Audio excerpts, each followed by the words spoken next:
Hello there. Thanks a lot for coming by PosterCentral.com's video blog today.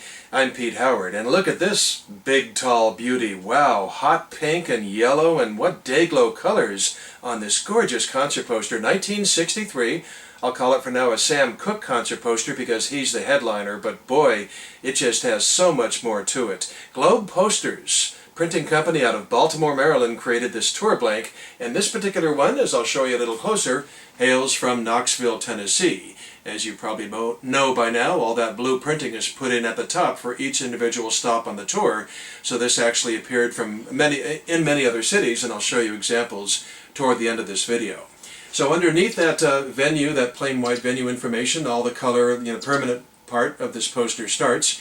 And as you can see, it does say Supersonic Attractions presents Sam Cooke. Look at that, all the way across in hot pink, and his photo and a nice starburst or explosion there. I just love it. It's done so well. Now, if you're a Sam fan, you undoubtedly know and like Another Saturday Night, and that was his new 45, but it was only out for a couple of weeks. That would go on to #1 R&B and top 10 pop, and his, permanent track list for all his greatest hits albums and everything. But the song given on this poster is Send Me Some Lovin' there, above the Cooke, and that had been his previous single and went to #2 R&B. But yeah, it's a real famous song that was recorded, 1950s by Buddy Holly and Little Richard, and then, recorded later by like Stevie Wonder and John Lennon and stuff, so it's a great classic song and really nice to have on the poster. However, in smaller print, under the Sam, not sure why, but they decided to just throw on the B-side. And that's Baby, Baby, Baby, the B-side to Send Me Some Lovin'. A little bit crazy because, if they wanted to sell more tickets and just, promote Sam more, they could have put any hit leading up to this point. There was certainly great ones to choose from, such as You Send Me or Twistin' the Night Away. Okay, so moving under Sam now, the next line of artists, you've got Mr. He Will Break Your Heart himself, Jerry Butler, but in plugging the new single, they've got Taras Bulba on there, which, by the way, is Russian for wishing star, and that was the theme song from a new movie at the time starring Tony Curtis, but unfortunately the record didn't go anywhere for Mr. Butler. Then you've got Dee Clark there, and he's, they could have put Raindrops for his single. That was a really big hit of his. He was a VJ Records artist, just like Mr. Butler, but they plugged his current 45s over selling tickets. Then you've got giant pink starburst there in the middle, in person. Just love that. It's part of, these kind of dramatic caravan shows where they want to make sure people know they're not just, a sock hop spinning records. These people are all in person. And to the left of that, you've got the Crystals, and the song title, He's Sure the Boy I Love. They were mostly teenagers at this point, and obviously Phil Spector produced as well. Interestingly, the lead singer on the record, He's Sure the Boy I Love, was Darlene Love, but she's not in the picture nor performed at the show because Spector was known for switching around his vocalists and stuff like that.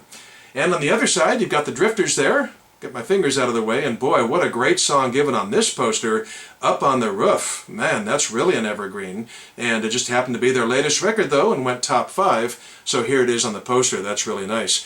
And if they had decided to go with a brand new single, though, instead of Up on the Roof, well, that just happened to be On Broadway. So what a killer time for the Drifters, in between Up on the Roof and On Broadway. Okay, moving further down, we've got Solomon Burke on there, a solid member of the Rock and Roll Hall of Fame, and his song title given was a non-charter, as you can see, I Said I Was Sorry. Then there's Little Esther Phillips right there in the middle in yellow, and it gives 2 song titles for her 2 latest singles. Luckily, one of them is legendary, Release Me, evergreen R&B hit #1 for a month, we all know well, and then a flop given in I Don't Really Want to Know, didn't go anywhere.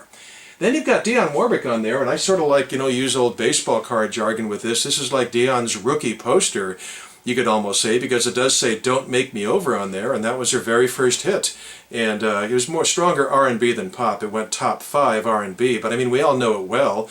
After all, it was the first in a long string of hits for Dionne Warwick, written by Burt Bacharach and Hal David.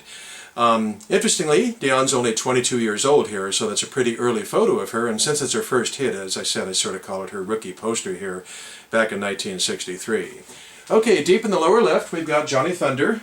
Move in on that, and that's, of course, just a stage name for him, and it does say Loop de Loop, which was a novelty hit, but then it was gone. And you've got Gorgeous George as the MC, And then little Julius High. Couldn't find out much about him, but it's a cool name, I will say that.